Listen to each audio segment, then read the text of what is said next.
নবী সাল্লাল্লাহু আলাইহি ওয়াসাল্লাম রমাদান আসার আগ থেকেই রমাদানের প্রস্তুতি গ্রহণ করতেন। তিনি শাবান মাসে বেশি বেশি রোজা রাখতেন। আমরা শাবান মাসের প্রায় শেষের দিকে চলে এসেছি। রমাদান আসার কয়েকদিন আগে তিনি রোজা রাখা বন্ধ করে দিতেন এবং রমাদানের প্রস্তুতি গ্রহণ করতেন। আল্লাহ রাব্বুল আলামিন যে উদ্দেশ্যে এই মাসকে আমাদের উপর গনিমত হিসেবে দিয়েছেন, সেই উদ্দেশ্যটা যেন আমরা বাস্তবায়ন করতে পারি, আল্লাহ পাক তৌফিক দান করেন। সেই উদ্দেশ্যটা হচ্ছে কুতিবা আলাইকুমুস সিয়াম বা'দা আউযু বিল্লাহি মিনাশ শাইতানির রাজীম। আল্লাহ রাব্বুল আলামিন বলেছেন সূরা বাকারার মধ্যে, কুতিবা আলাইকুমুস সিয়াম, তোমাদের প্রতি সিয়ামকে ফরজ করা হয়েছে।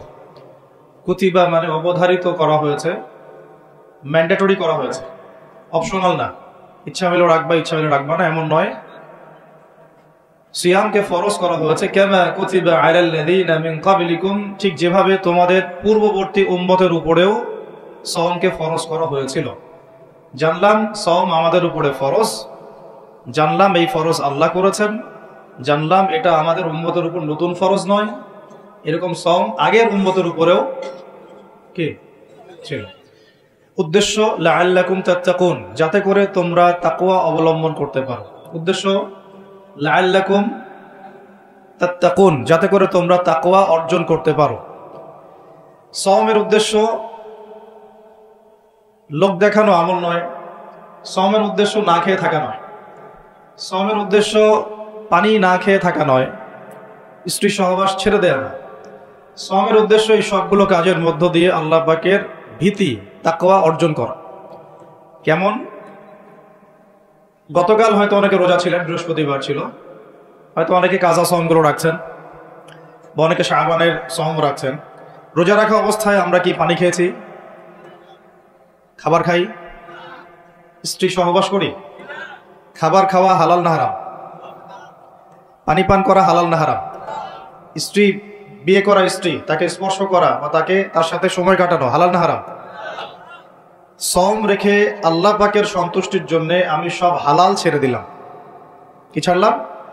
খাবার হালাল ছেড়ে দিলাম, পানি হালাল ছেড়ে দিলাম এবং স্ত্রী হালাল ছেড়ে দিলাম। তো যে হালাল আমি আল্লাহ রাব্বুল আলামিনের সন্তুষ্টির জন্য ছেড়ে দিলাম, সেই সাওম রেখে কি আমি আল্লাহর হারামে লিপ্ত হতে পারি? এবং যতক্ষণ আমরা সাওমরত অবস্থায় থাকি, আমরা কি ইচ্ছা করলে খেতে পারি না, চুপ করে পানি পান করতে পারি না, এবং চুপ করে স্ত্রীর সাথে সহবাসও করতে পারি? কেউ দেখার নাই? দেখার আছে? কেন করি না? যে কারণে করি না ওই কারণটার নাম হলো তাকওয়া। বুঝাতে পারতেছি? যে কারণে করি নাই সেই কারণটার নাম কি? কেন করি নাই? কারণ আমি উপলব্ধি করেছি আমি খেতে পারবো না, আল্লাহ আমাকে দেখবেন। রোজা রাখা অবস্থায় আমি পানি পান করি নাই কারণ আমার মধ্যে এই কনসিয়াসনেস ছিল যে আল্লাহ আমাকে দেখছেন। স্ত্রী সহবাস করতে পারতাম, করি নাই কেন? কারণ আমি উপলব্ধি করেছি বা আমার মনে এই কনসিয়াসনেস ছিল যে আল্লাহ আমাকে দেখছেন, আর কেউ না দেখুক আল্লাহ পাক দেখছেন। এই আল্লাহ কনসিয়াসনেস বা আল্লাহ সম্পর্কে সচেতনতা, এটার নাম হলো তাকওয়া। এই তাকওয়ার শিক্ষা দেওয়ার জন্য সাওম আমাদের জীবনে প্রতি বছর ঘুরে ঘুরে আসছে রমাদান। এখন যে সাওম রেখে আমরা আল্লাহ পাকের হালাল ছেড়ে দিলাম এই চিন্তা করে যে আল্লাহ আমাকে দেখছেন, আল্লাহ আমাকে শুনছেন, সেই সাওম রেখে কেউ কি আল্লাহর হারামে লিপ্ত হতে পারবে?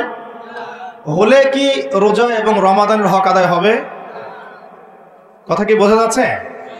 তাহলে এই হাদিসটা একটু শুনি। নবী সাল্লাল্লাহু আলাইহি ওয়াসাল্লাম বলেছেন, সেই ব্যক্তির না খেয়ে থাকায় এবং সেই ব্যক্তির পানি পান না করায় আল্লাহ পাকের কিছুই আসে যায় না। যে ব্যক্তি রোজা রেখে মিথ্যা বলা ছাড়তে পারে নাই, অশ্লীলতা ছাড়তে পারে নাই, হারাম ছাড়তে পারে নাই, সেই ব্যক্তির না খেয়ে থাকায়, সেই ব্যক্তির পানি পান না করায়, সেই ব্যক্তি যে স্ত্রী সহবাস করলো না, এগুলোতে আল্লাহ পাকের কিছুই যায় আসে না। যে ব্যক্তি রোজা রেখে মিথ্যা বলল, অশ্লীলতা প্রদর্শন করলো, অথবা গীবত করলো, অথবা আল্লাহ পাকের কাবায়ের ফাওয়াহিশে লিপ্ত হলো, তার মানে কুতিবা আলাইকুমুস সিয়াম কামা কুতিবা আলাল্লাযীনা মিন ক্বাবলিকুম লাআল্লাকুম তাত্তাকুন, এটা অর্জন করতে হলে রোজা রেখে আমাকে আল্লাহ পাকের সমস্ত হারাম ছেড়ে দিতে হবে। যে হালাল স্ত্রী আমি ছেড়ে দিলাম, সেই রোজা রেখে আমি হারাম ভাবে কোনো মেয়ের সাথে কথা বলতে পারি? অ্যাফেয়ার করতে পারে? কফি শপে বসতে পারে? বাইকে ঘুরতে পারে? জিনা করতে পারে? রোজা রাখার অর্থ হচ্ছে আল্লাহর সব হারাম ছেড়ে দেওয়া। এটাই রোজার শিক্ষা, লাআল্লাকুম তাত্তাকুন। আমরা প্রত্যেক বছর এই আয়াতের উপর বয়ান করি, খুতবা হয়, মিম্বর থেকে জুমার খুতবায় এই আলোচনাটা হয়। মূল কথাটা হচ্ছে এই উপলব্ধিটা আনা, আনতা আবুদুল্লাহ কাআন্নাকা তারাহ, তুমি এমনভাবে আল্লাহর ইবাদত করো যেন তুমি আল্লাহকে দেখতে পাচ্ছ। আল্লাহ আমাদের সামনে থাকলে বা আমরা যদি আল্লাহকে দেখতে পারতাম, আমরা কি বেনামাজি থাকতে পারতাম? আমরা কি সুদ খাইতে পারতাম? আমরা কি আল্লাহ পাককে যদি দেখতাম বেনামাজি থাকতে পারতাম? ঘুষখোর হইতে পারতাম? দুর্নীতিবাজ হইতে পারতাম? মানুষের হক নষ্ট করতে পারতাম? আল্লাহ নবীজি বলছেন আনতা আবুদুল্লাহ কাআন্নাকা তারাহ, তুমি এমন ভাবে আল্লাহর ইবাদত করো যেন তুমি আল্লাহকে দেখছো। এই চেতনা আসলে মানুষ হারামে লিপ্ত হতে পারবে না। হলেও তওবা করে ফিরে আসবে, হলেও কি করবে? সাথে সাথে তওবা করে ফিরে আসবে। আর ওয়াইল্লাম তাকুন তারাহু, তুমি যদি আল্লাহকে দেখতে না পারো ফাইন্নাহু ইয়ারাক, জেনে রাখবা আল্লাহ তোমাকে দেখছেন। ঠিক যে উপলব্ধিটা আমরা রোজা রেখে অর্জন করি, আমরা খাই না, আমরা পানি পান করি না, তৃষ্ণায় গলা ফেটে যাচ্ছে, প্রচন্ড রোদ, ক্ষুধায় পেট চোচো করতেছে, খাই কেন? খাই না কারণ আমরা উপলব্ধি করি আল্লাহ পাক আমাদেরকে দেখছেন। কেউ না দেখুক আল্লাহ দেখবেন। গোসল করার সময় পানি খাইতে পারতেছি না। তো এই চেতনাটা শিক্ষা দেওয়ার জন্য রমাদান প্রতি বছর ঘুরে ঘুরে আসে। আল্লাহ পাক বলছেন কুতিবা আলাইকুমুস সিয়াম কামা কুতিবা আলাল লাযিনা মিন ক্বাবলিকুম, এটা তোমাদের উপরে এখন ফরজ করা হয় নাই, তোমাদের আগের উম্মতের উপরেও ফরজ করা হয়েছিল লাআল্লাকুম তাত্তাকুন, যাতে করে তোমরা তাকওয়া অবলম্বন করতে পারো। আর তাকওয়া সম্পর্কে নবীজি আরো একটা হাদিসে বলেছেন আত-তাকওয়া হা হুনা, তাকওয়া হা হুনা বলতে তিনি বুকের দিকে ইশারা করছেন, মানে তাকওয়া আপনার লেবাস পোশাকে না। আমি পাগড়ি জুব্বা পরে বসে আছি মানে এই না যে আমি আপনার চেয়ে বেশি মুত্তাকি, যদিও এটা তাকওয়ার পোশাক।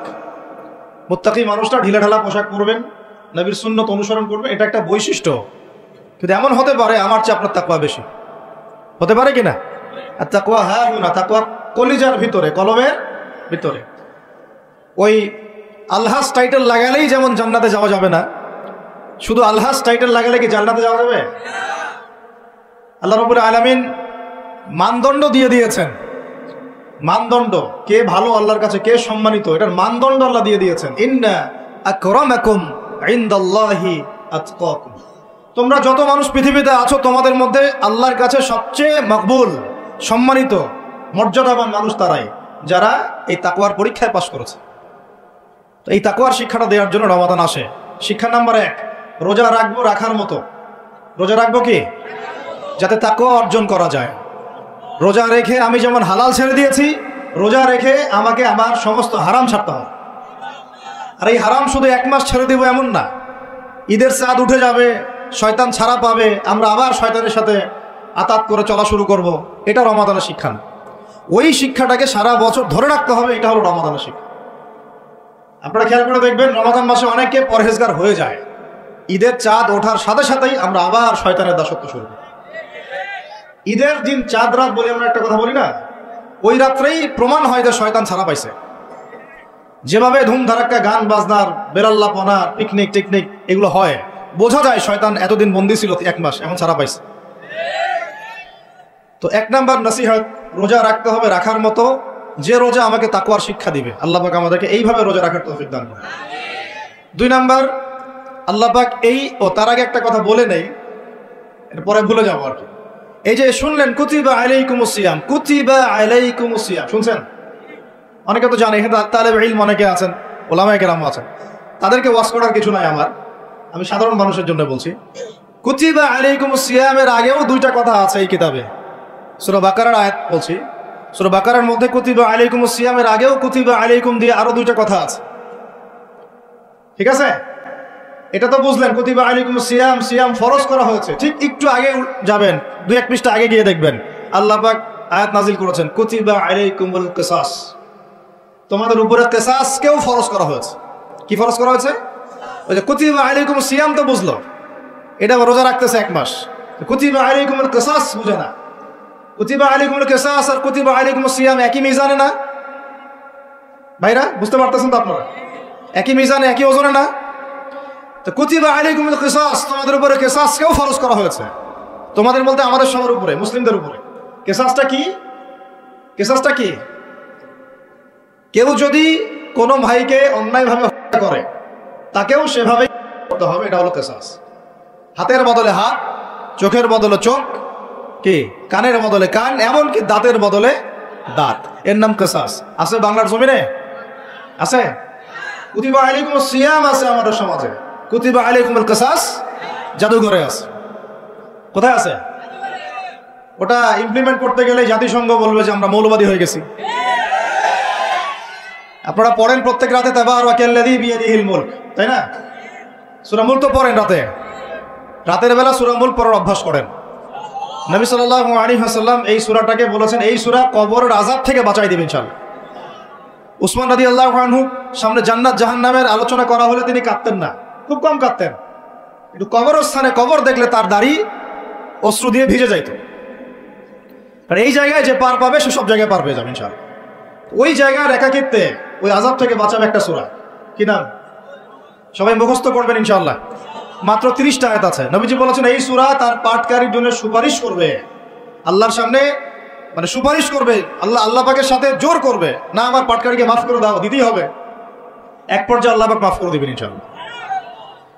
তো এই সূরাটা 30টা আয়াত আছে। নবীজি বলেছেন আমার মন চায় সবাই যেন এই সূরাটা মুখস্থ করে। তো নবীর একটা মন চায়, আমরা সেটা করব না? দুইটা সূরা আমাদের মুখস্থ থাকা দরকার সবার। বড় বড় সূরার কথা বলছি, ছোট ছোট সূরা তো আপনারা সবাই অনেকে জানেনি। একটা সূরা ইয়াসিন, একটা হলো সূরা মুলক। সূরা ইয়াসিন পড়বেন একেবারে সকালবেলা ফজরের পরে, এবং ইনশাআল্লাহ বড় বড় বুজুর্গানের দিন যারা ছিল তাদের ডেইলি রুটিনের মধ্যে সূরা ইয়াসিন থাকতোই থাকতো। এটা তেলাওয়াত করে তারা হাজত পেশ করতেন আল্লাহর কাছে, এবং এর ওসিলা আল্লাহ পাক ওই হাজত পূরণ করে দিতেন। এটা পরীক্ষিত আমল। সূরা ইয়াসিন সবার কলেজের মধ্যে থাকা চাই, আল্লাহ পাক তৌফিক দান করেন। আর রাতের বেলা পড়বেন সূরা মুলক। কোন সূরা? যদি আরো পারেন সূরা ওয়াকিয়া পড়বেন। অনেকে বলেন রিজিকের সমস্যা, রিজিকের সমস্যা দূর হওয়ার অন্যতম একটা আমল হচ্ছে সূরা ওয়াকিয়ার তেলাওয়াত। রাতের বেলা কোন সূরা? ইযা ওয়াকাআতিল ওয়াকিয়া লাইসা লিওয়াকাআতিহা কাযিবা, এই সূরাটা তেলাওয়াত করবেন রাতের বেলা। আরো একটা সূরা আছে রাতে তেলাওয়াত করার জন্য, আলিফ লাম মিম সিজদা। আলিফ লাম মিম সিজদা, এটাও তেলাওয়াত করতে পারেন। তো যাই হোক, সূরা মুলকের প্রথম আয়াত আপনারা পাবেন তাবারাকাল্লাযী বিয়াদিহিল মুলকু ওয়া হুয়া আলা কুল্লি শাইইন কাদির। আমরা এটা পড়ি, শুধু খালি পড়ি, প্রত্যেক হরফে 10 নাকি হবে, এই জন্য পড়ি বেশিরভাগ মানুষ। কারণ বাংলাদেশের বেশিরভাগ মানুষ কোরআনের অর্থ জানে না। বাংলাদেশের 16 কোটি মুসলমানের আমার ধারণা 15 কোটি কোরআনের অর্থ জানে না। 1 কোটি মানুষ জানতে পারে যারা মাদ্রাসার সাথে সম্পৃক্ত আর কি। এই জন্য আমরা বলি যে যদি পাঠ্যপুস্তকে কোরআন শিক্ষাটা বাধ্যতামূলক থাকতো তাহলে বাংলার 16 কোটি মানুষ কোরআনের অর্থ জানতো। এই কাজটা কি খারাপ হতো না ভালো হতো? আর শিক্ষামন্ত্রীকে এটা কে বুঝাবে? কে বুঝাবে? আপনারা বুঝাতে পারলে বুঝান, কে বুঝাবে? যাদেরকে দায়িত্ব আল্লাহ পাক দিয়েছেন তাদেরকে এটা বুঝাবে কে? আমরা তো ছোট মানুষ। যদি নবী সাল্লাল্লাহু আলাইহি ওয়াসাল্লামের জীবনী সিরাত প্রত্যেকের পাঠ্যপুস্তকে বাধ্যতামূলক থাকতো, 16 কোটি মুসলিম জনগণ নবীর জীবনী জানতে পারত। এখন 16 কোটির মধ্যে 15 কোটি জানে না নবীর জীবনীতে কি হয়েছে। এটা তো বেসিক পড়াশোনা। যদি আমরা একটা ভাইরাসকে ভয় করে মসজিদ একেবারে বন্ধ করে ফেলতে পারি, মাস্ক পরাইতে পারি সবাইকে, সোশ্যাল ডিস্টেন্স 10 হাত দূরে দূরে দাঁড়াও, তো এখন এটা যদি আমি চাপ দিয়ে করাতে পারি তাহলে আমি পাঠ্যপুস্তকের মধ্যে নবীর সিরাত এবং কোরআন বাধ্যতামূলক করতে পারি না? এই যে আমরা যারা 15-20 বছর ইউনিভার্সিটিতে পড়েছেন, স্কুল কলেজ ইউনিভার্সিটি, এখানে কারা কারা পড়েছেন হাত তোলেন দেখি একটু। যারা অনার্স মাস্টার্স কমপ্লিট করেছেন বা পড়তেছেন এখনো, আপনারা আছেন কতজন? আছে অনেকে, হাত নামান। এখন আপনারা ভাই বাংলা পড়েছেন না? নজরুল, রবীন্দ্রনাথ, বঙ্কিমচন্দ্র, শরৎচন্দ্র ইত্যাদি ইত্যাদি। ইংরেজি পড়েছেন না? ব্যাকরণ, দাঁত ভাঙা ব্যাকরণ। বাংলা ব্যাকরণ পড়েছেন না? দাঁত ভাঙা, কারক, সমাস, বিভক্তি, হাবিজাবি। হ্যাঁ, এই হাবিজাবি দিয়ে আবার ইস্যু বানাই দিস না তোরা, মুশকিল কথা বলা আপনার। এটা তো আমরা কথার কথা বলি আর কি। তারপরে কেমিস্ট্রি পড়েন নাই? হ্যাঁ, ফিজিক্স পড়েন নাই? বায়োলজি পড়েন নাই? তারপরে আমরা হায়ার ম্যাথ করতাম, জটিল জটিল সূত্রগুলো মুখস্থ করেন নাই? কত কি পড়েছেন। কিন্তু এই পড়াশোনাগুলো কেন করেছেন? সিলেবাসে ছিল আমাকে পড়তে হবে, যদি না পড়ি পরীক্ষায় পাস করতে পারবো না, পরীক্ষায় পাস না করলে রেজাল্ট আসবে না, রেজাল্ট না আসলে চাকরি পাবো না, চাকরি না পাইলে রিজিকের ব্যবস্থা হবে না, রিজিকের ব্যবস্থা না হলে বিয়ে শাদী হবে না, বিয়ে শাদী না হলে জীবনটাই বরবাদ। এই তো ফিলোসফি, তো এটাই রাস্তা, তো এটা না। তো এখন চাপ দিয়ে এত কিছু পড়লেন, বিসিএস কোচিং করেছেন অনেকেই, অনেকেই চাকরির পরীক্ষা দিচ্ছেন, নিয়োগ বিজ্ঞপ্তির পরীক্ষা দিচ্ছেন, প্রাইমারি পরীক্ষা দিচ্ছেন, সবই পড়তেছেন। আমি নিজেও পড়েছি এগুলো আমার মুখস্থ ছিল সব, এখনো হয়তো ধরলে বলতে পারবো কিছু, যদিও এগুলোর চর্চা আমরা বন্ধ করে দিয়েছি। আর কথা হচ্ছে একটা রিজিকের সোর্সের জন্য আমি যে 15 বছর এই পড়াশোনাগুলো করলাম, যদি আমার সিলেবাসের মধ্যে কোরআন থাকতো, হাদিস থাকতো, নবী সিরাত থাকতো, তারপরে ধরেন সাহাবীদের জীবনী থাকতো, ইসলামের ইতিহাস থাকতো, বেসিক ফিকহ আকীদা থাকতো, আমি কি বাধ্য ছিলাম না এগুলো পড়ে পরীক্ষা দেওয়ার জন্য? তখন আমাদের এই জেনারেশনের ইসলামিক শিক্ষায় উন্নতি হইতো না? সবকিছু দাওয়াত দিয়ে হয় না, অনেক কিছু উপরের লেভেল থেকে চালু করতে হয়, তাহলে জনগণ সেটা মেনে নিতে বাধ্য থাকে। এই রমজান মাসে দেখবেন বাজারে অনেক সিন্ডিকেট হবে, আপনি এগুলো মিষ্টি মিষ্টি কথা বলে এগুলো বন্ধ করতে পারবেন না। যখন এরকম দুর্নীতিগুলো হবে বাজারে, মার্কেটে, ধরবেন, মোবাইল কোর্ট বসাবেন, 6 মাসের জন্য ঢুকাবেন, পারলে একটা করে আঙুল দিবেন গাইটা, তারপর দেখবেন সব সিধা হয়ে গেছে। সবকিছু দাওয়াত দিয়ে আর ওয়াজ করে হয় না, একটা সিস্টেম থাকে। আমি বলি কি, একটা বিষয় বুঝেন, একটা বিষয় হচ্ছে প্রাকৃতিকভাবে উৎপন্ন হচ্ছে কিছু জিনিস, আর আপনি একটা ফ্যাক্টরি দিয়েছেন, ফ্যাক্টরি থেকে উৎপাদন বাড়বে না কমবে? আপনি হাতে উৎপাদন করতেছেন একটা জিনিস, মনে করেন কাপড়ে পাঞ্জাবি জুব্বা, আর জুব্বার একটা ফ্যাক্টরি দিয়েছেন, উৎপাদন কোথায় বেশি হবে? রাষ্ট্র হচ্ছে সেই ফ্যাক্টরি যেটা সব দিক থেকে উৎপাদন বাড়াতে পারে। আমরা দাওয়াত দিচ্ছি এখন ইন্ডিভিজুয়ালি, ব্যক্তিগতভাবে একে একে মানুষ চেঞ্জ করার দাওয়াত দিচ্ছি আমরা। বুঝতে পারতেছি পার্থক্যটা? যে আয়াত থেকে এইদিকে চলে আসছি, তাবারাকাল্লাযী বিয়াদিহিল মুলক, তাবারাকাল্লাযী বরকতময় সেই সত্তা, মহাপবিত্র মহা বরকতময় সেই সত্তা। কোন সত্তা? বিয়াদিহিল মুলক, যার হাতে আছে সার্বভৌমত্ব। মুলক মানে কি? রাজত্ব, ক্ষমতা বা সার্বভৌমত্ব। রাজত্ব, ক্ষমতা বা সার্বভৌমত্ব, তিনটা শব্দ বললাম, ডিকশনারিতে চেক করে দেখেন মূল শব্দের অর্থ কি। আবার বলতেছে তাবারাকাল্লাযী, বরকতময় সেই সত্তা, মানে কে? মহাবিশ্বের একমাত্র স্রষ্টা আল্লাহ রাব্বুল আলামিন, তিনি বরকতময়। বিয়াদিহিল মুলক, যার হাতে কি আছে? রাজত্ব অথবা ক্ষমতা অথবা সার্বভৌমত্ব, বা ইংরেজি দিয়ে বললে আমরা বলি সভরেন্টি। কি বলি? সভরেন্টি। ওয়া হুয়া আলা কুল্লি শাইইন কাদির, এবং আল্লাহ পাক সমস্ত বিষয়ের উপরে কি? কর্তৃত্বশীল, ক্ষমতাবান। এখন এই আয়াতটা মহাবিশ্বের সব গ্রহে প্রযোজ্য হচ্ছে, বাংলাদেশে আর বিশ্বে প্রযোজ্য হচ্ছে না। বুঝাচ্ছি কিভাবে? বলবেন যেটা আবার কেমন কথা বলবেন, শুনেন বুঝাচ্ছি। মহাবিশ্বে 7 আসমান আছে না? এটা তো জানেন, 7টা আসমান আছে। তারপরে প্রত্যেক আসমানে অসংখ্য গ্রহ নক্ষত্র আছে, গ্যালাক্সি আছে, ছায়াপথ আছে, তারপরে একটা গ্যালাক্সির মধ্যে অনেকগুলো সৌরজগৎ আছে। ওই একটা গ্যালাক্সির অসংখ্য সৌরজগতের কোনো একটা সৌরজগতের বাসিন্দা হচ্ছে আমরা। ওই সৌরজগতের মধ্যে এই যে আমাদের 10টা 12টা গ্রহ আছে, সেই গ্রহের কোনো একটা গ্রহের কোনো একটা দেশের কোনো একটা কি জেলা, কোনো একটা শহরের কোনো একটা মাঠে বসে আপনি এখন এই বয়ান শুনতেছেন। কথা বুঝতে পারতেছেন? আর পুরো মহাবিশ্ব 7 আসমানে নবী সাল্লাল্লাহু আলাইহি ওয়াসাল্লাম বলছেন, মেরাজের রাতে আমি দেখেছি একটা বিঘত, এতটুকু বিঘত মানে 1 টক্কর জায়গা ফাঁকা নাই যেখানে আল্লাহর কোনো ফেরেশতা দাঁড়িয়ে বসে বা সেজদারত অবস্থায় আল্লাহর ইবাদত করতেছে না। তাহলে পুরো মহাবিশ্বে কার রাজত্ব চলতেছে? এখন এই পৃথিবীর দিকে তাকান, আমরা বললাম তাবারাকাল্লাযী বিয়াদিহিল মুলক, আল্লাহর হচ্ছে সার্বভৌমত্ব, ক্ষমতা কার? আল্লাহ। কিন্তু এখন জমিনের দিকে আপনি তাকান, এই বিশ্বের সার্বভৌমত্ব চলতেছে জাতিসংঘের। কার? এই বিশ্বের রাজনৈতিক মোড়ল জাতিসংঘ। আপনি ইসলামিক বিধানের কথা যতই বলেন তারা মানবে না, সোজা কথা। আপনি যদি বলেন কোরআন এবং হাদিস এবং সর্বশেষ নবী মুহাম্মদ সাল্লাল্লাহু আলাইহি ওয়াসাল্লাম আমাদেরকে এইগুলো দিয়ে গেছেন, আল্লাহ পাক এইগুলো নাজিল করছেন, আসেন এইগুলোর আলোকে বিশ্ব করি, ওরা মানবে না। বরং ওরা আপনার উপর যুদ্ধ ঘোষণা করবে। কি করবে? এ হচ্ছে এই বিশ্বের সবচেয়ে বড় তাগুত, সবচেয়ে বড় কাফের, সবচেয়ে বড় মুশরিক, সবচেয়ে বড় মুনাফিক।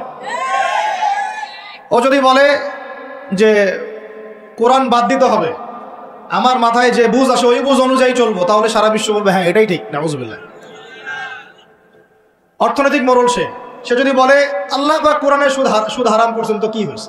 আমাদের ব্যাংকিং সিস্টেম চলবে সুদের উপর, সারা বিশ্ব বলবে এই যে সামি'না ওয়া আতা'না, ইয়েস স্যার, শুনলাম মানলাম। কথা বুঝেন না আমার? ও সারা বিশ্বকে যদি বলে ওদের ব্যাংকিং সিস্টেম, প্রত্যেকটা ব্যাংকিং সিস্টেম চলবে সুদ ভিত্তিক, আল্লাহ কোরআনে হারাম করুক আর হালাল করুক দেখার দরকারই নেই আমাদের, নাউজুবিল্লাহ। মানলে ইচ্ছা হলে মারেন, না ইচ্ছা হলে আমরা বোম মেরে উড়াই দেব। ইচ্ছা হলে মারেন, না হলে কি একেবারে দিব শেষ করার জন্য অনেক অস্ত্র আছে ওদের। যারা পলিটিক্যাল অ্যাফেয়ার্স ঘাটাঘাটি করেন তারা জানেন এদের 72টার মতো অস্ত্র আছে। ইকোনমিক স্যাংশন একটা অস্ত্র, চাপ প্রয়োগ করা একটা অস্ত্র, বিল পাস করা একটা অস্ত্র, নেগোশিয়েট করা একটা অস্ত্র, অন্যকে দিয়ে চাপ দেওয়া হবে একটা অস্ত্র। এগুলো অস্ত্র করতে করতে সর্বশেষ অস্ত্র হচ্ছে একেবারে ওই আফগানিস্তান বানায় ছেড়ে দিবে, একেবারে ওই ইরাক বানায় ছেড়ে দিবে, একেবারে ওই সিরিয়া বানায় ছেড়ে দিবে, একেবারে ইয়েমেন বানায় ছেড়ে দিবে। ওটা সবচেয়ে বড় অস্ত্র। এই জন্যে আন্ডারে যারা আছে এরা সবাই স্যালুট মারে, ঠিক আছে আপনি যা বলবেন তাই। তো এই কারণে সারা বিশ্ব অর্থনৈতিক ক্ষেত্রে ও হচ্ছে এখন সুদ ভিত্তিক অর্থনৈতিক সিস্টেমের মোড়ল। যেই সুদ সম্পর্কে আল্লাহ পাক কোরআনে বলেছেন, যদি সুদ না ছাড়ো তাহলে আল্লাহ এবং তার রাসূলের সাথে যুদ্ধের ঘোষণা শুনে রাখো। কথা বুঝে যাচ্ছে না মনে হয়? আল্লাহ পাক কোরআনে বলছেন সুদ যদি না ছাড়ো, সুদ যদি তোমরা মুসলমানরা মুমিনরা না ছাড়ো তাহলে আল্লাহর সাথে এবং রাসূলের সাথে যুদ্ধের ঘোষণা শুনে রাখো। সূরা বাকারা পড়েন, সূরা বাকারা পড়েন। আল্লাহ পাক বলছেন, ইয়া আইয়ুহাল্লাযীনা আমানু ইত্তাকুল্লাহ ওয়া যারু মা বাকিয়া মিনার রিবা ইন কুনতুম মুমিনিন ফাইন লাম তাফআলু ফাআযানু বিহারবিন মিনাল্লাহি ওয়া রাসূলিহি। তাহলে আল্লাহ পাক এখানে বলছেন হারাম, যদি খাও তাহলে আল্লাহর সাথে যুদ্ধ করতেছো, নবীর সাথে যুদ্ধ করতেছো। ওরা বইলা দিল এটা ফরজ। কি কি এটা? তুই মানলে মান, না মানলে যা, তোর ব্যাপারে ব্যবস্থা আমরা পরে নিব। তাহলে আমরা এই পুরো বিশ্বে এখন কার সার্বভৌমত্ব চলতেছে? কোরআনে? জি না, কোরআন ওই তেলাওয়াত করার জন্য রেখে দেওয়া হয়েছে। কিসের জন্য? ঘরের ঘরের কোনায় তেলাওয়াত করেন আপনি কোরআন, কোনো সমস্যা নাই। এই রমজানে প্রত্যেকদিন 1 খতম দিবেন, 30 দিন 30 খতম দেন, ওদের কিচ্ছু যায় আসে না। কথা বুঝাতে পারতেছি না মনে হয়? আপনি ব্যক্তিগত জীবনে কোরআন 30 দিন 30 খতম দেন, কিচ্ছু যায় আসে না এদের। কিন্তু কোরআনের এই যে মৌলিক বিধানগুলা, এগুলো আপনি বিশ্বে বাস্তবায়ন করতে পারবেন না এখন।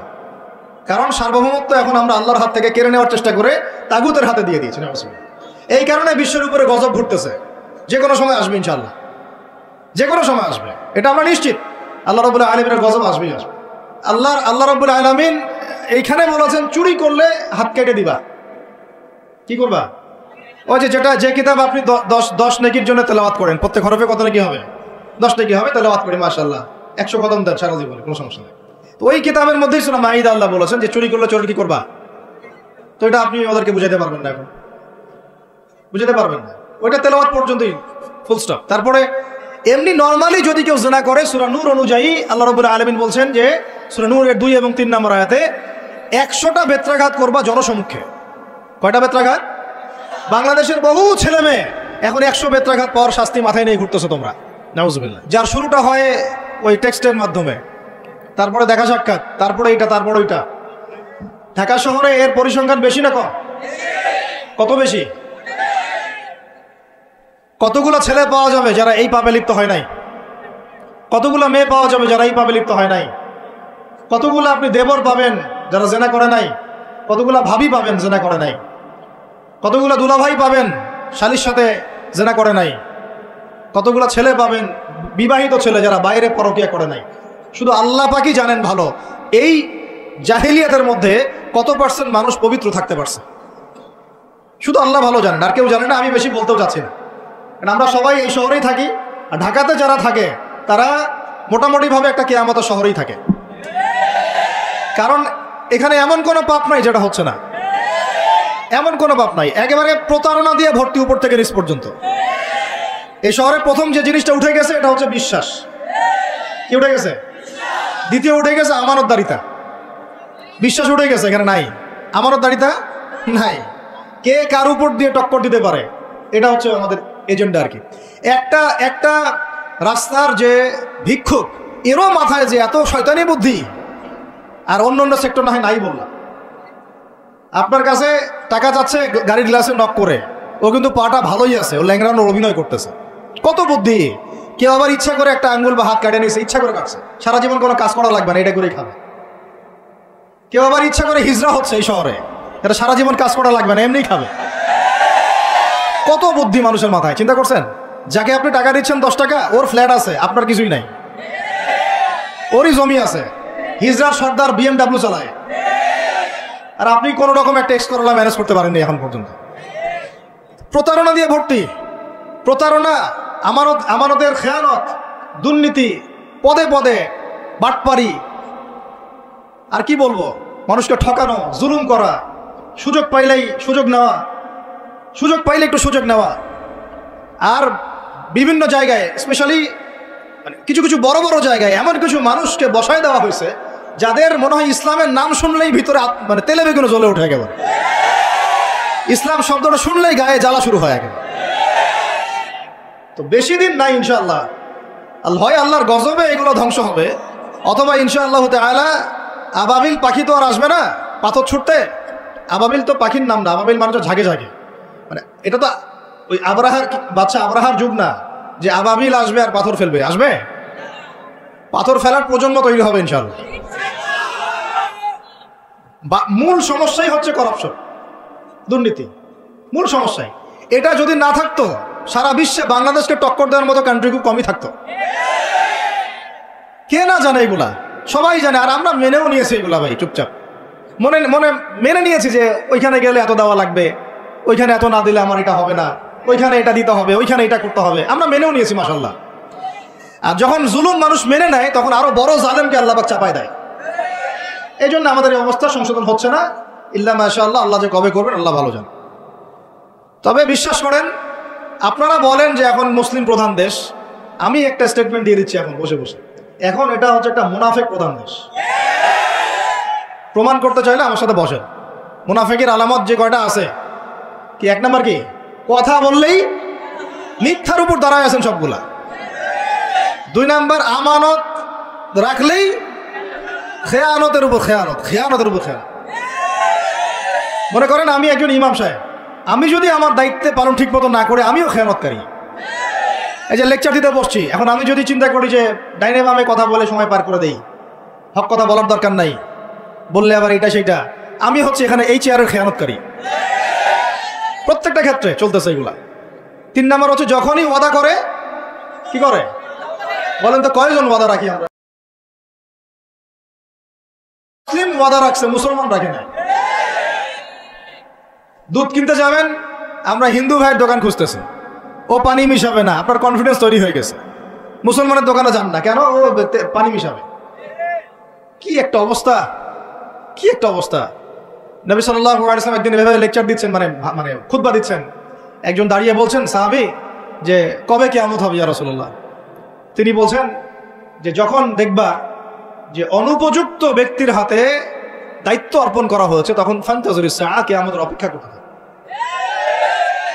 আমরা এই যুগে বাস করতেছি না? এমন করে পাপ নাই এই শহরে হচ্ছে না। মূল পাপ কয়েকটা হচ্ছে। 1 নাম্বার হচ্ছে শিরক, কি হচ্ছে? তারপরে হচ্ছে প্রতারণা, তারপর হচ্ছে জুলুম, প্রচুর জুলুম, মানে দুর্বল পাইলেই জুলুম করতে যাচ্ছি আমি। যদি দেখি ও আমার চেয়ে একটু দুর্বল, আমি জুলুম না করলে পেটের ভাত হজম হচ্ছে না। জুলুম করাটাকে আমরা ক্রেডিট মনে করি যে আমি জিতে গেলাম। আরে ভাই, কাল কিয়ামতের মাঠে কি হবে আপনার আমার অবস্থা? কাল কিয়ামতের মাঠে কি হবে অবস্থা? নবী সাল্লাল্লাহু আলাইহি ওয়াসাল্লামের কথা কি মিথ্যা? তিনি বলছেন কিয়ামতের মাঠে বহু মানুষ উঠবে উহুদ পাহাড়ের সমান নেকি নিয়ে। একেবারে উহুদ পাহাড় দেখছেন আপনারা কেউ? অনলাইনে দেখে নেন, বিশাল পাহাড়। জানাজার নামাজে শরীক হইলে 1 কেরাত নেকি হয়। 1 কেরাত মানে 1 উহুদ পাহাড় সমান। আর মাটি দিয়ে আসলে আরেক কেরাত নেকি হয়, মানে আরেকটা উহুদ পাহাড়ের সমান। উহুদ পাহাড়ের সমান আরো উঁচু উঁচু নামাজের নেকি, জাকাতের নেকি, হজের নেকি, ওমরার নেকি নিয়ে উঠবে বহু মানুষ।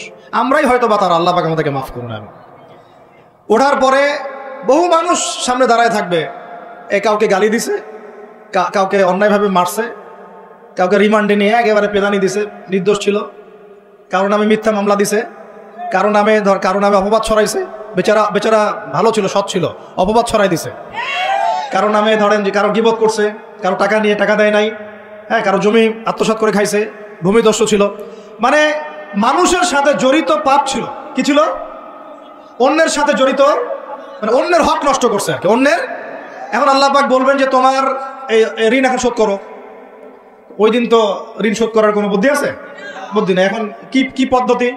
ফেরেশতাদেরকে বলা হবে এই ব্যক্তির আমল নামায় যে নেকিগুলো আছে, নামাজের নেকি, রোজার নেকি, হজের নেকি, যাকাতের নেকি, এইগুলা দিয়ে ওদের আমল নামা ভর্তি করো, যারা পাওনাদার দ্বারায় আছে। এই ভর্তি করতে করতে করতে করতে এক সময় দেখা যাবে এই ব্যক্তির আমল নামা ফাঁকা হয়ে যাবে। তখন কি হবে? ফেরেশতাদেরকে বলা হবে ওই যে যারা ভুক্তভোগী ওদের আমল নামা থেকে গোনাহ নিয়ে এই ব্যক্তির আমল নামায় ঢাল। নাউযুবিল্লাহ। এরপরে ওই ব্যক্তিগুলো দেখা যাবে জান্নাতে চলে গেছে, মাজলুম ছিল পৃথিবীতে, ওই দিন সফল হয়ে গেছে, জান্নাতে চলে গেছে। এবারটা দুনিয়া জালেম ছিল, এই জাহান্নামে চলে গেছে। নাউযুবিল্লাহ। আল্লাহ পাক আমাদেরকে এরকম মানুষের হক নষ্ট করা থেকে হেফাজত করে নেন। ভাই, মানুষের হক নষ্ট করতে যায় না। নিজে আমল আমল তো এমনিই কম, ভাঙাচোরা ইমান, মুনাফিকের মতো বসবাস করতেছি। এখন তো আমরা মুনাফিকের মতো বসবাস করতেছি এই দুনিয়াতে। এখন যারা আমার মনে হয় মন থেকে ইমানের দাবি করতে পারে শক্তভাবে যে হ্যাঁ আমরা ইমানদার, এরা হচ্ছে গাজ্জার ওই মুজাহিদ ভাইরা। বুঝলেন এই কথা? তারা মনে হয় দাবি করতে পারে যে হ্যাঁ আমরা ইমানদার। আমরা তো নেফাকের উপরে আছি, এখন আমরা তো স্বীকৃতি দিতে পারতেছি না, এখন সত্যকে স্বীকৃতিও দিতে পারি নাই, বরং আমরা মানচিত্র থেকে ফিলিস্তিনের মানচিত্র উঠাই দিলাম, দিয়ে যারা জালেম ওদেরটা প্রতিষ্ঠা করলাম। ওইটাও পাঠ্যপুস্তকে আসছে, আপনারা তো শুধু একটাই শুনে বসে আছেন। একটাই শুনে আছেন না আপনারা? শরীফ শরীফা তো আছেই, এইটাও একটা ইস্যু ছিল। তো আল্লাহ পাক আমাদেরকে চোখ খুলুন, আল্লাহ পাক আমাদের চোখ খোলার তৌফিক দান করেন। আর ভাই বাইরের চোখ তো সবারই খোলা, ভিতরের চোখটা খোলার তৌফিক দান করেন। আমি অনেক ভিতরে চলে আসছি, বুঝাইতে চাচ্ছিলাম যে এই বিশ্বে এখন আল্লাহ পাককে সার্বভৌম ক্ষমতার অধিকারী মানা হচ্ছে না। এটা হচ্ছে বৈশ্বিক শিরক। রাজনৈতিক ক্ষেত্রে আমরা আল্লাহর সার্বভৌমত্ব মানছি না, অর্থনৈতিক ক্ষেত্রে আমরা আল্লাহর দেয়া বিধান মানছি না, শিক্ষা ক্ষেত্রে আমরা আল্লাহ পাকের দেয়া শিক্ষানীতি মানছি না, সংস্কৃতির মধ্যে আমরা আল্লাহর সংস্কৃতি মানছি না, ব্যক্তি জীবনে, ইবাদতের জীবনে, পারিবারিক জীবনে, সামাজিক জীবনে আমরা আল্লাহ পাকের সার্বভৌমত্বকে বাদ দিয়ে মানুষের সার্বভৌমত্ব প্রতিষ্ঠা করেছি। আর আমরা তেলাওয়াত করতেছি তাবারাকাল্লাযী বিয়াদিহিল মুলক, আবার পড়তেছি কুলিল্লাহুম্মা মালিকাল মুলক, হে বলুন হে রাজত্বের অধিকারী, তুতিল মুলকা মান তাশা ওয়া তানজিউল মুলকা মিম্মান তাশা। আয়াতটা জানেন না আপনারা? সূরা আলে ইমরানে আছে। তো আমাদের কথা আর বাস্তবতার মধ্যে অনেক ফারাক। আল্লাহ পাক আমাদেরকে কোরআন গভীরভাবে অনুধাবন করার তৌফিক দান করেন। খালি তেলাওয়াত করলেই হবে না ভাই, এর অর্থটা জানতে হবে। অর্থ না জানলে পরে তেলাওয়াত করলে নেকি হবে না এটা বলি নাই আমি, বলেছি শুধু তেলাওয়াত করলেই পুরো হক আদায় হয় না। শুধু তেলাওয়াত করলেই পুরো হক আদায় হয় না, 100 বার হয় না। আবার বলতেছি শুনেন ভালো করে, তেলাওয়াত করলে প্রত্যেক হরফে 10 নেকি হয়, কিন্তু শুধু তেলাওয়াত করলেই কোরআনের সম্পূর্ণ হক আদায় কোশ্চিন কালেও হয় না। এই যে অর্থগুলো না জানলে আপনি কিভাবে বাস্তবায়ন করবেন, বুঝবেন কিভাবে কি বলেছেন আল্লাহ কোরআনে? এই যে একটা আয়াত নিয়ে এতগুলো কথা বললাম, আপনারা এখন চোখ খুললো যে সারা বিশ্বে আল্লাহর সার্বভৌমত্ব সভরেন্টি নাই। এখন আমরা মানুষ একটা প্রতিষ্ঠা করেছি কিছু কিছু জায়গায়, ইল্লা মাশাআল্লাহ, কিছু কিছু জায়গায় আমরা মেনে নিয়েছি যে আল্লাহ পাকেই সার্বভৌমত্ব ক্ষমতার অধিকারী। এখন তো এটা মানুষের হাতে উঠাই দিয়েছেন।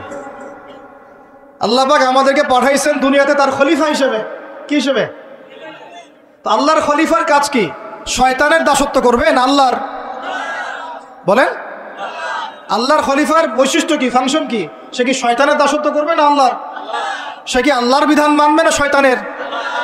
সে কি আল্লাহর সার্বভৌমত্ব মানবে না শয়তানের? তাহলে আমরা আল্লাহ পাকের কয়টা বিধান বাস্তবায়ন করতে পারছি? একজন আমাকে খুব কড়া ভাষায় বলছিলেন একদিন যে আপনি প্রথম ব্যক্তি মনে হয় বলেছেন ঢাকা হচ্ছে দ্য সিটি অফ আখিরুজ্জামান। আপনি চোখে দেখেন না ঢাকা শহরে এত এত মসজিদ আছে? বললাম যে এইটা আপনার চেয়ে আগে আমি দেখছি ঢাকা শহরে এতগুলো মসজিদ আছে। আমার কাছে হিসেব করা আছে কয়টা মসজিদ ঢাকায় আছে। তাহলে আপনি বললেন যে এটা সিটি অফ আখিরুজ্জামান। বললাম ঢাকা শহরে এতগুলো যে মসজিদ আছে কত বছর থেকে আছে? বলছে 50, 60, 70 বছর থেকে। তো বলো 70 বছরে কোরআনের আপনি একটা বিধান বাস্তবায়ন করতে পারছেন ঢাকায়? বলেন পারছেন?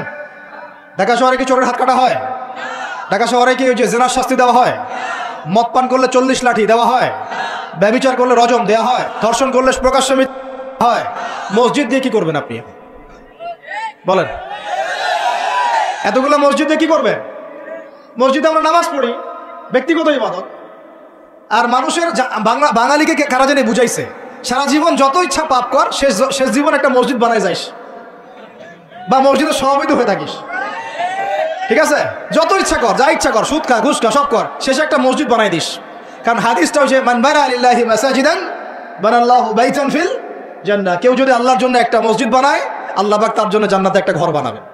ব্যাস, এই হাদিসের উপর আমল কইরা কবরে যাবে। সারা জীবন যে আমি মাশাআল্লাহ নাউযুবিল্লাহ আল্লাহর কোনো বিধানই মানলাম না, না নামাজ, না যাকাত, না সাদাকা, না এই যে কোরআন এর হক আদায় করা, না আমর বিল মারুফ, না নাহি আনিল মুনকার, না ইকামাতের দিন, ইত্যাদি ইত্যাদি। অনেক অনেক গভীর ভাই, আলোচনাও গভীর, পরিবেশও অনেক গভীর, অন্ধকারও অনেক গভীর। এই অন্ধকার থেকে বের হইতে হইলে ভাই রমাজান আমাদের সামনে একটা মৌসুম। এটা আল্লাহ পাক সুযোগ দেন। আপনারা তো দেখেন সন্ধ্যাবেলায় পাখিরা কোথায় ফিরে যায়? বাসায় ফিরে যায় না? এই সারা বছর সারা জীবন আমরা অনেক দূরে চলে গেছি আল্লাহ থেকে, রমাজান আসছে এখন আবার বাসায় ফিরে আসে। রমাজান কেন আসে? যাতে এই বিচ্ছিন্ন উম্মাহ এক জায়গায় হয়, পাপী মুসলিমরা আল্লাহর দিকে ফিরে আসে। সারা বছর যারা এদিক ওদিক চলে গেছেন রমাজানে আসেন, ঘরে ফিরে আসেন। আল্লাহ পাক তৌফিক দান করে না।